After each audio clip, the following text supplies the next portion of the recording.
Siap Pak, siap. Bisa, pasti bisa. Kamu kan tahu saya siapa, makin nanya lagi, bego bener kamu. Kamu nggak lihat berapa rajinnya saya beribadah?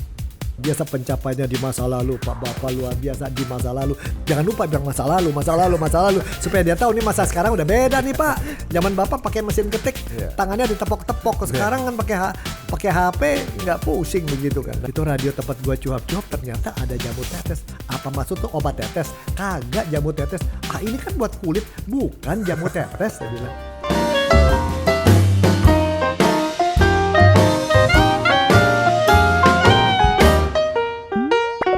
Ngejamu Powered by Unimix Power. Oke Pak Robi, kita ketemu di acara Ngejamu kali ini akan mendeteksi Pak. Mendeteksi orang yang punya komitmen tinggi. Ya, nah ini katanya Pak Robi akan bagi ciri, katanya ada 4 ciri orang dengan komitmen tinggi. Nah sebelum kita menyelam lebih dalam Pak, komitmen tuh sebenarnya apa Pak Robi? Begini Pak, kenapa kita mesti ngomongin begini? Soalnya begini ya, zaman sekarang tuh pilihan banyak banget. Kesempatan sebenarnya banyak sekali. Bahkan ketika orang bilang lagi banyak COVID, lagi ada resesi, kesempatan banyak. Dan dalam kondisi sekarang, orang yang mau berhasil dalam bisnisnya, dalam profesinya, di dalam keluarga, kalau kerja sendiri, sulit untuk dia berhasil. Dia perlu teman. Kita perlu kerjasama. Tapi kalau kerjasama milih orangnya salah, orangnya baik, punya potensi, punya power, dia juga punya passion, cuman nggak punya komitmen, adanya cuman komat kamit, separuh jalan kita ditinggal, kan mabok, kita rusak. Nah, itulah sebab kita ngomong komitmen. Komitmen itu buat saya gampang. Kalau saya sudah fokus energi saya untuk satu hal, waktu saya, perhatian saya semua ke sana, dan saya bilang sama orang, ini saya mau kerjakan, ini yang saya mau capai, mari sama-sama kita jalan. Maka itu kita pegang, apapun terjadi kita bertahan sedapat mungkin Jalan itu ya. menjalankan itu. Jadi berani bayar harga sampai orang tahu orang ini bisa diandalkan gitu loh Pak. Kalau saya punya kata lain tuh komitmen tuh janji yang harus ditepati. Kira-kira mirip seperti itu Pak ya. Bisa dibilang begitulah ya, sama ya. Kalau kata pujangga zaman dulu, ini Pak Robi kan juga penulis nih ya, pasti tahu lah. Sekali layar terkembang, pantang langkah kaki tersurut. Gitu. Waduh, bagaimana saja nih. Cocok untuk Citylink ini. Iya. Baik. Nah ini tadi karena ini penting ya masalah komitmen kan banyak orang mengumbar janji, memberi aku bisa ini, tapi ya tadi tidak punya komitmen atau kemampuan atau kesetiaan buat menyelesaikan tadi. Dan Pak Robi tidak usah heran Pak, karena ada surveinya Pak, bahwa orang Indonesia memang kalau ditanya apa-apa pasti jawabannya bisa. Nah masalahnya adalah selesai atau kagak. Siap Pak, siap. Bisa, pasti bisa. Cuman gak ada yang kelar. Gak ada yang kelar. Baik, 4 ciri orang punya komitmen tinggi dari pengalaman Pak Robi sebagai executive coach. Ya, catatan hal pertama yang saya lihat adalah orang yang punya komitmen tinggi itu dia fokus Pak. Fokusnya dia batasi. Orang yang nggak punya komitmen, ini mau, ini penting, itu penting, ini berharga, itu begitu banyak, nggak bisa dong. Kayak orang jatuh cinta, aku cinta padamu, aku juga cinta sama dia, aku juga sama dia. Itu yang bener dong kalau punya 6 pulang ke rumah nyonya, langsung aku juga cinta padamu, mari makan sayang. Ini nasi pakai baygon. Ya, jadi cyanida Pak lebih tepat. Iya, cyanida. Jadi mau tidak mau orang yang benar-benar punya komitmen, dia tahu batas Pak. Saya fokus pada 1-2 hal saja. Ini yang saya mau capai. Di sini energi saya mau saya letakkan. Di sini saya mau belajar terus untuk bisa memaksimumkan apa yang saya bisa lakukan ke sini. Saya mau kontribusi maksimum. Jadi ada batasnya begitu Pak. Jadi dia membatasi mungkin 2 atau 3 hal saja. Nggak mungkin diambil semua. Jadi dia membatasi dan fokus tadi ya. Karena soalnya kadang-kadang ya kita ya seperti pekerja ya, atau pebisnis ya, kadang lihat kesempatan ini, kesempatan anu, kadang ada perintah atasan, oh kamu kerjaan ini ya, kerjaan ini itu kan nah tadi kan curhat nih ya. Nah kata pesan Pak Robi kan harus dibatasi. Betul, ya Pak. Ya maksimal berapa Pak kalau dari pandangan Pak Robi? Tergantung Kalau istri, kalau saya sih satu aja Pak. Pacar juga satu, jangan banyak-banyak. Oke. Kalau teman dekat sih nanti diatur ya Pak ya. Bisa. Jangan diomongin di radio. Iya, nanti banyak yang komplain. Iya. Tapi pertama kalau dalam kerjaan tergantung ukuran jumlah kemampuan kita Pak ya. Tapi kalau pendapat saya, orang kayak saya 2-3 maksimum lah. Jadi orang lihat Pak Robin kok sibuk sih ngerjain, nulis buku masih tiap hari nulis, juga on air ya. Tapi kemudian juga masih bantuin koperasi dan training. Tapi kalau saya fokus saya cuma satu, human development. Saya semua yang saya lakukan cuma satu, saya pengen lihat orang lain lebih baik Pak. Karakternya bertumbuh, kemampuannya bertumbuh, kebiasaannya lebih baik dan cuman itu yang saya inginkan ya. Jadi karena itu saya mengkonsentrasi ke situ. Jadi kalau ada orang tawarkan, mau nggak investasi di bidang emas? Thank you. Ya, urusan sama Mas Jarwo udah pusing kepala, jangan tambah-tambah lagi. Atau orang tawar, mau nggak Pak ngurusin begini, kapal pesiar misalnya. Aduh thank you dah, saya suka jalan-jalan tapi ini fokus saya kepada human development training, ya, motivating, mentoring gitu dan nulis. Itu jadi kita konsentrasi ke sana gitu Pak. Kenapa concern banget Pak Robi dengan human, kalau dalam satu statement atau dua statement? Kenapa Bapak begitu Saya concern pernah dengan ke ini? berbagai negeri Pak, ke layar keluyur karena memang saya suka, juga pernah tinggal di luar negeri. Saya lihat Indonesia ini, ya ini dari sudut keyakinan saya, ini negeri yang dibikin sama Yang Maha Kuasa ini betul-betul satu keajaiban, bangsa yang bermacam-macam, keberbagian jenis makanannya, orangnya, bahasanya, kebiasaan begitu banyak, kok bisa disatuin. Ini kalau bukan dengan maksud khusus, saya kok punya keyakinan Indonesia tuh bukan cuma jadi negara, ke depan jadi inspirasi Pak buat negara lain. Ini ngimpi nggak sih? Ya? Saya pikir tolong saya jangan diangkat jadi presiden ngomong gini, nggak kepengen, nggak kepengen. Udah jadi manajer GoFood di rumah aja udah susah. Artinya tiap pagi masak buat istri susah, ngasih makan rakyat lebih pusing lagi kan? Nah jadi sekali lagi buat saya adalah, pertama adalah kenapa human development buat saya penting, itu komitmen saya. Kalau orang ngajak, yuk kita bangun sesuatu untuk bantu melatih UMKM, siap. Kalau gua nggak bisa, gua buat teman-teman. Bagaimana kita melatih para profesional muda supaya seimbang rumah tangga, saya mau begitu. Tapi kalau bilang, ayo Pak, kita bagaimana kalau kita masuk tambang nikel, thank you, enggak dah. Mau gimana kalau ngajak? Dengan kata lain Pak, kalau orang fokus, sebagai ciri pertama orang yang mau punya komitmen, dia harus berani bilang enggak, sorry, tidak pada hal lain yang menggoda, yang memang menyenangkan, memang menarik. Harus bisa bilang enggak. Nah itu yang susah Pak. Walaupun itu tawaran sangat menggiurkan. Betul Pak. Potensinya sangat enggak. Mungkin kita bisa juga ke situ, enggak Pak. Sekarang ginilah, kalau saya mau masak, spesialis rumah makan Padang, ya udah makan Padang, jangan ada capcay dong di dalamnya. Rumah makan Padang juga menyediakan capcay sama lapo dengan B1 B2. Siapa yang mau datang, bingung kan orangnya gitu. Jadi fokus ini Fokus, penting ya. Pak. Jadi setia terhadap apa yang dikerjakan tadi. Jangan banyak-banyak, batasi. Bisa. Ada yang bilang, teman saya dulu bilang, orang beriman tuh tahu batas. Masya Allah. Apa benda agamanya tahu batas Pak. Betul. Itu satu, jangan serakah. Oke, jadi cirinya orang yang fokus. Jadi kalau kita lihat orang yang fokus banget ya, dan nggak banyak, biasanya kalau orang fokus kan nggak banyak gerak Pak ini. Nah tunggu dulu Pak. Nah, fokus itu bukan jangan berarti sempit.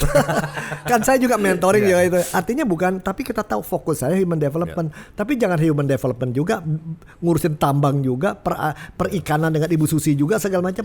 Itu akhirnya jadi nggak fokus. Ya. Jadi kalau ada begitu, ajak teman lain lah ya. Kasih atau tawarkan ke teman-teman atau hopeng yang lain. Iya, bagi rame-rame kita khusus di sini, bahwa di dalam situ ada beberapa sub-sub bagian. Silakan Pak. Jadi tahu batas lah. Saya no itu. Itu pertama Pak. Kalau nggak gitu, sama kalau punya nyonya satu aja Pak. Satu juga nggak habis-habis Pak. Biaya maintenance-nya tinggi. Curhat nih kayaknya Pak Robi. Gantian. Betul. Ya. Oke baik. Ya, itu ciri satu. yang kedua nih apa Pak Robi dari orang yang punya komitmen tinggi nih? Orang yang punya komitmen tinggi bisa diandalkan Pak. Di dalam perjalanan kita, hidup pribadi, keluarga, di dalam kerja, ada saat-saat kita akan jatuh, terpuruk, gagal, ditipu, bikin kebodohan. Itu adalah bagian dari uang sekolahnya Pak. Nah kalau orang punya komitmen, walaupun kondisi gitu, nggak cepat-cepat check out. Sebab kalau dia check out, orang yang jalan bersama dia yang dirugikan sebenarnya. Jadi nggak gampang berespon atau gerasa gerusu terhadap satu keadaan gitu. Iya, contohnya nih Pak ya, ada satu restoran di mall nggak jauh dari sini. Begitu COVID mulai, yang biasanya restoran tuh kita makan ngantri, itu yang datang makan tiap hari nggak sampai 13 orang. Itu favorit saya, jadi cuma 13. Tapi yang paling sedih adalah satu persatu waiter yang favorit saya hilang. Tinggal 3. Saya bilang sama manajernya, ini kerjaan siapa bikin gitu? Ini kan COVID gak bakal terus-terusan. Satu hari begitu penuh lagi orang kecewa karena pasti kamu cari orang baru dan orang baru tidak akan sebagus kalau orang lama. Dan orang lama gak boleh tentu balik lagi ke sini.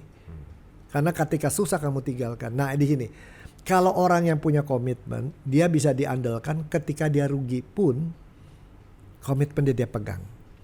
Jadi jangan harap dengan komitmen segera hasil tuh gampang, murah, meriah, dapat sukses dengan cepat. Enggak. Orang yang punya komitmen itu dia bayar harga walaupun beberapa kali gagal sebelum tiba sukses yang terbesar. Itu sudah banyak contoh Pak. Thomas Alva Edison ya. Juga orang yang bikin kapal terbang, orang yang ini tokoh-tokoh saya bayangkan yang lagi bikin metaverse ini ya, Meta itu bisa berapa banyak ruginya dia gitu ya. Belum lagi nanti yang mau bikin, yang orang bikin TikTok dalam 2 bulan langsung bisa jadi TikTok. Yang bikin Instagram, semua tuh ada cost-nya, ada biayanya.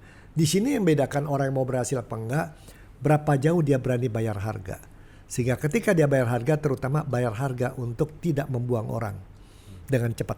Walaupun kondisi krisis keuangan ini, karena yang paling gampang di cut off kan adalah orang, kurangin karyawan gitu ya. Ya itu banyak terjadi dan dampaknya apa?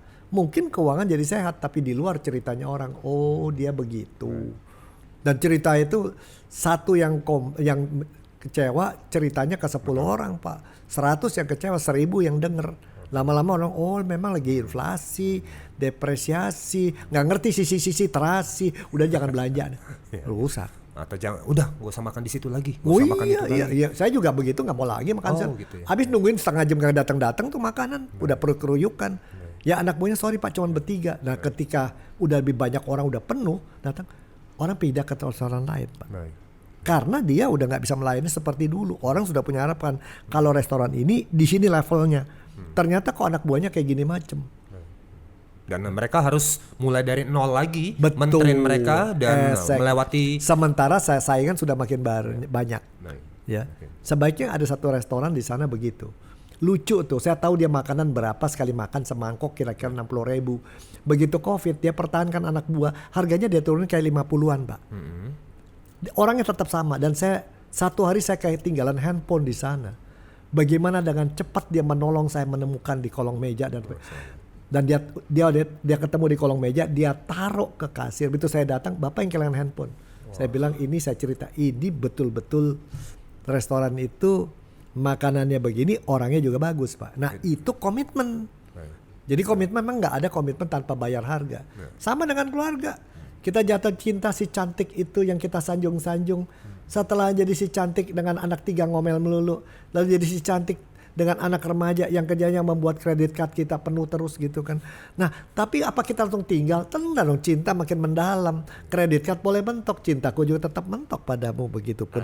Bayarnya gimana? Nanti kita sembayang rame-rame. Iya, kita pikirkan bareng-bareng. Kita bareng-bareng, kira-kira gitu. Oke, ada sudah keluar 2 ya. Ciri yang pertama tadi orang punya komitmen tinggi adalah satu, dia fokus. Kedua tadi adalah dia istilahnya tadi Pak Robi bilang tidak gampang meninggalkan tadi ya. Berani bayar harga istilah saya. Ya. Berani bayar harga itu menurut saya Pak ya. Oke. Nah, yang ketiga ini apa nih Pak Nah, Robi? menurut Bapak yang ketiga apa coba? Kesetiaan, berani bayar harga. Kira-kira apa menurut Bapak itu? Ini saya lupa istilahnya. Jadi orang tuh nggak gampang meninggalkan sesuatu itu. Jadi walaupun susah, senang, ya tadi masuk di yang Pak Robi ya, tadi ya konsisten ya Pak. Konsisten Pak, itu dia. Jadi dia gampang diprediksi Pak. Kalau kerja sama dia susah senang, dia akan tetap jalannya ke sono Pak, nggak kemana-mana. Tetap ke sono jalan, dia nggak akan nyimpang-nyimpang. Orangnya begitu. Jadi kita kerja sama dia enak. kita bisa memprediksi, bisa memperkirakan respon dia kayak apa, kita pun jadi ngiringnya gampang. Tapi kalau hari ini dia responnya begini, misalnya punya bos, dulu ada teman saya bos, orang bilang sama dia jangan pernah bilang enggak. Satu hari si bos bilang nih sama temannya, gua pegel cariin tukang pijit dong. Anak buahnya baru, mau yang plus-plus apa yang biasa pak? Lu kayak gak ngerti aja, dikasih yang plus-plus. Bosnya pagi-pagi bilang hebat kamu ya. Nah, nggak lama lagi kejadian di kota lainnya, si bosnya bilang anak buahnya cariin aku tukang pijit. Mau yang plus-plus apa yang biasa pak? Kamu kan tahu saya siapa, makin nanya lagi, bego bener kamu. Kamu nggak lihat berapa rajinnya saya beribadah? Kaget anak buahnya. Ya pak, maaf pak gitu. Ya bapak memang pemimpin beda. Cuman ngomong anaknya, kalau lu kata baru dipuji kenapa gue sekarang begini? Komitmennya kemana nih? Lain-lain ya. Nah itu kita kan kalau itu pusing bingung, mbak ya. Iya. Nah pusing. Nah itu saya kebetulan pernah menjadi trainer di perusahaan-perusahaan di mana saya angkat topi lah. Dari sekian ratus konglomerat itu ada 2-3 yang komitmennya jelas. Ya itu satu konglomerat tuh jangan pernah di tempat dia kerja berselingkuh. Dia tidak pernah selingkuh. Itu dia begitu cinta sama istrinya. Karena istrinya kemana dia pergi selalu ikut sama dia gitu ya. Bukannya itu jangan-jangan istrinya yang memang mengawal pak, bukan dia ikut. Nggak tahu deh ya. Tapi memang dia orangnya juga lempeng gitu ya. Okay. Tapi anak buahnya satu aja lempeng langsung out loh pak. Saya pernah lihat orang gajinya 40 juta dia suruh sorry ya kita nggak sejalan. Padahal kerja kita nggak sejalan. Itu orang itu saya bilang ya dia nggak semua yang dia lakukan. Buat saya sih saya puji, tapi dalam hal itu ada konsistensi. Jelas jadi orang gampang kita memprediksi kayak gitu. Soalnya kalau nggak konsisten juga bingung pak. Bagaimana ada komitmen? Barusan beli tiket mau ke Surabaya, tiba-tiba 2 menit kemudian ganti dong ke Bali, 3 menit ganti lagi ke Hong Kong ya. Yang sekretarisnya yang bingung kan gitu ya. Nah itulah namanya kalau orang punya komitmen dia ada konsistensi. Tapi masih ada yang keempat pak. Memang seorang yang punya komitmen itu nggak usah sekali lagi dia fokus tapi nggak usah sempit ya. Dia memang harus terus dia bisa diandalkan tapi bukan berarti kaku. Kalau kaku itu bukan esensinya, kadang-kadang prosedurnya gitu ya. Prosedurnya harus begini. Enggak. Tapi apa yang utama kita buat tempat kita kerja kita utamakan. Tapi caranya bisa beda-beda pak. Jualan bisa pakai radio, bisa pakai televisi, bisa Instagram, bisa apa. Bukan berarti kalau konsisten tetap kudu jualannya pakai Instagram. Saklek gitu ya. Enggak, itu sih itu namanya kaku. Nah, lalu bisa diprediksi itu lurus bukan berarti kita nggak mau belajar lagi. Itu bedanya nih, komitmen begitu. Nah, itu yang terakhir. Seorang yang komit adalah orang mau terus belajar supaya komitmennya terpenuhi. Itu yang paling susah, mau terus belajar. Jadi nggak gampang terjebak dengan kenyamanan masa lalu. Mau belajar. Kebiasaan masa lalu, pola masa lalu. Tapi kan kalau memang ya kan anak-anak muda nih, kamu tahu apa sih? Aku tuh udah ngalamin semua. Ini pengalaman aku udah pernah, kamu belum tahu apa-apa. Kan baru lulus kuliah. Gitu Pak, kadang yang tua-tua nih Pak. Ya, kita puji lah, aduh memang Bapak hebat di masa lalu ya. Bapak luar biasa pencapaiannya di masa lalu. Pak Bapak luar biasa di masa lalu. Jangan lupa bilang masa lalu. Supaya dia tahu nih masa sekarang udah beda nih Pak. Zaman Bapak pakai mesin ketik, tangannya ditepok-tepok. Sekarang kan pakai HP, nggak pusing begitu kan. Nah itu jadi seorang yang komit dan konsisten bukan berarti terikat masa lalu nggak belajar lagi. Inti usahanya komit. Misalnya jamu. Nenek saya bikin jamu itu ngambil daun dari hutan, ngeringin sendiri, masak sendiri. Dari Gondang Legi Malang, ya. Saya masih merasakan dibikin begitu. Dan sekarang pun kadang-kadang pagi-pagi saya cari daun salam di rumah. Ya di rumah banyak pohon-pohon begitu, saya seduh ya oke gitu ya. Nah, tetapi sekarang mau bikin, saya bilang istri saya besok kita bawa bikin daun salamnya gini. Rob, dari cuman buat kita berdua, masak banyak, beli aja pakai online, datang daun salam udah dalam bentuk jamu kan. Ada lagi sekarang jamu tetes, itu saya bawa pulang, kasih lihat istri saya, itu radio tempat gua cuap-cuap ternyata ada jamu tetes. Apa maksud tuh obat tetes? Kagak jamu tetes. Ini kan buat kulit, bukan jamu tetes. Saya bilang masukin ke teh atau masukin kemana minum. Apa ya bener tanya. Aku coba 15 tetes. Wah itu detox kalau buat saya ya, buat badan saya cocok banget itu. membersihkan gitu. Ini saya bukan mengiklankan, saya hanya kasih pengalaman benar gitu ya. Karena nah itu kan jamu bisa dibuat dalam bentuk daun-daun, bisa dijual dalam bentuk sudah dalam potong-potongan di dalam sachet, bisa juga dalam tetes. Nanti masa depan kita nggak tahu dalam bentuk apa. Dalam bentuk aplikasi, Pak. Siapa tahu sudah ada di dalam kayak itu, kayak Coca-Cola punya vending machine kan, mau bisa jamu apa dia masuk koin atau masuk kartu keluar iya, sendiri gitu ya. Iya, bisa juga Pak. Kita nggak tahu kan. Atau dalam bentuk chip mungkin. Iya, makanan Jepang aja sudah ada begitu Pak, dalam kotak dimasukin keluar tinggal diangetin gitu ya. Nah, dunia tuh berubah. Jadi komitmennya orang-orang seperti itu tetap dia jamu, tetap dia makanan, dia tetapin, cuman format boleh. Baik. Di sini belajar terus, kalau kita harus bedain nih, kaku dalam format tapi tetap komit, akhirnya nggak maju kemana-mana karena dia nggak belajar, atau dia komat kamit, berubah format berubah, isinya berubah. Hari ini jual makanan Padang, besok makanan Padang pakai capcay, lusa makanan Padang pakai lapo, lusa akhirnya ini jualan apa dia gitu kan, bingung orang. Puja Sera. Jadi 4 ciri orang punya komitmen tinggi ya. Coba kita ulas lagi ya Pak Robi. Yang pertama tadi dia orangnya fokus ya tadi fokus ya. Yang kedua tadi dia orangnya tidak gampang menyerah. Bayar harga. Yang ketiga dia tadi adalah konsisten. Dan yang keempat tadi adalah mau belajar. Nah, ini yang lagi menyimak dialog kita Pak Robi. Saya yakin ada juga orang yang tidak komit ini, jangan-jangan kesentil. Nah, ini gimana Pak? Dia mungkin ini terinspirasi, aku mau jadi orang komitmen. Ada saran dari Pak Robi? Ada. Coba lihat dari sekian banyak yang Anda sedang kerjakan, apa sih kalau dibuang mungkin Anda akan lebih happy gitu ya, lebih nggak terlalu capek, jadi konsentrasinya bisa diarahkan tertentu, orang-orang sekitar Anda juga jadi nggak bingung yang mau bantu. Dan satu lagi, mungkin ada kebiasaan-kebiasaan kita yang membuat orang pak-pikpuk lompat-lompat kerja bersama Anda, jadi bisa konsentrasi bahwa kita memang inilah bidang kita begitu ya, yang di luar itu kagak gitu ya. Nah, lalu apa lagi yang kita bisa belajar, format apa yang bisa kita perbaharui, karena itu penting sekali Pak. Sekarang ini perubahan-perubahan format atau wujud itu perlu dilakukan. Dulu hotel harus ada tempat ini, tapi kalau lihat hotel kapsul lapangan terbang, itu kan peti mati gede tapi pakai AC, pakai TV, dan itu cukup oke kok buat kita. Untuk gitu. Istirahat, untuk tidur ya. Iya, dan nanti kremasi udah biasa jadi. Belajar resik ya. Belajar resik. Nah, yang kayak begitu loh Pak ya. Jadi banyak ini saat ini dunia berubahnya cepat sekali, dan kalau kita tidak berubah, kalau kita tidak punya perencanaan berubah, ya kita kalau gagal berubah ya kita akan berubah jadi gagal gitu Pak. Ini yang perlu kita lihat ya. Indonesia ini kalau pendapat saya negeri yang sangat diberkahi ya. Dan setiap kita tuh sebenarnya punya banyak kesempatan, ada banyak istilahnya berkat atau ridho yang tersedia, asal kita mau komit, mau terus belajar dan konsisten dengan komitmen.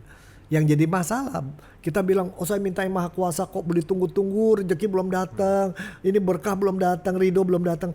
Yang di atas ngomong gini, gua nungguin lo, kapan lu berhenti, mikirin, ngurangin, segala macam dikerjain. Kita mau ngasih aja susah, tangannya lari sana-sana sini, ngasih ke tangannya nggak ditandahkan cukup, kira-kira begitu Pak. Karena kalau kita lihat tangan manusia cuma dua, tapi Tuhan punya ribuan tangan. Betul, dia mau kasih kita, tangannya nggak dibuka, tangannya kepel, lari sana, lari sini. Berhenti dulu, lihat kemana saya mesti komit. Oke, buat sobat ngejamu yang lagi dengerin dialog ini, pertanyaan kita sama nih Pak Robi. Apakah kita atau Anda termasuk orang yang punya komitmen tinggi? Anda jawab sendiri. Putar dari awal dialog ini kalau kelewat ya. Thank you banyak Pak Robi. Sama-sama Sudah Pak. datang di acara ngejamu bareng-bareng kita. Thank you Pak. Sampai ketemu lagi Pak. Mari.